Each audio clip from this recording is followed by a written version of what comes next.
Racial prejudice has returned to the level of 30 years ago, with nearly a third of Britons admitting that they're either very or a little prejudiced against people of other races. Sky's Harriet Hadfield reports. The face of multicultural Britain.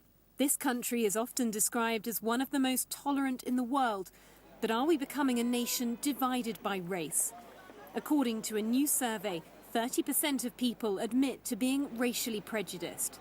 In the last 20 years, the number of those describing themselves as prejudiced has fallen, but the figure has fluctuated. In 2001, 25% said they had some level of prejudice.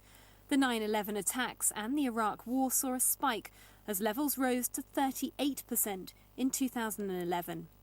But the build-up to the London Olympics seemed to create a more tolerant nation.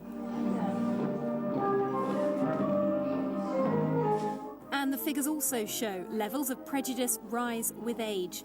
In their lifetime, dancers at this class in Birmingham have seen the city experience huge cultural change.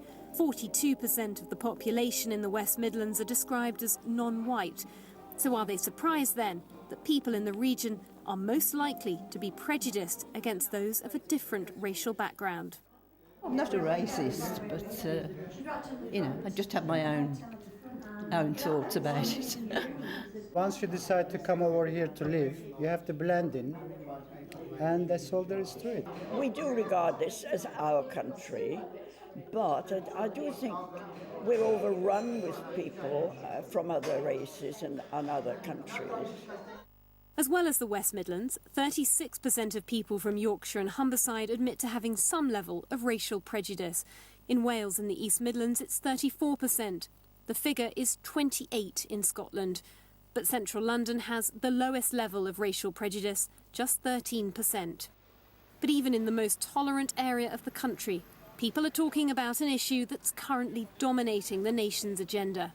I'm not a fan of immigration, to be honest. I think if you're going to come to this country, you should come to this country with your own money. We share the worries about immigration.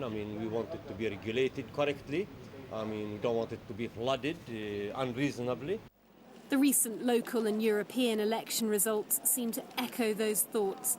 But some argue all of this doesn't mean we've taken a step back on the issue of race. We've moved on, and we've moved on dramatically. And importantly, if we compare ourselves to Europe and to the US, we've actually done quite well in progressing race equality, whether we're talking about it in terms of employment opportunities, whether we're talking about it in social care. The figures certainly reveal an increasing intolerance, but it's certainly not a new problem. And as Britain becomes more multicultural, how will that affect people's attitudes in the future? Harriet Hadfield, Sky News, Birmingham. Now the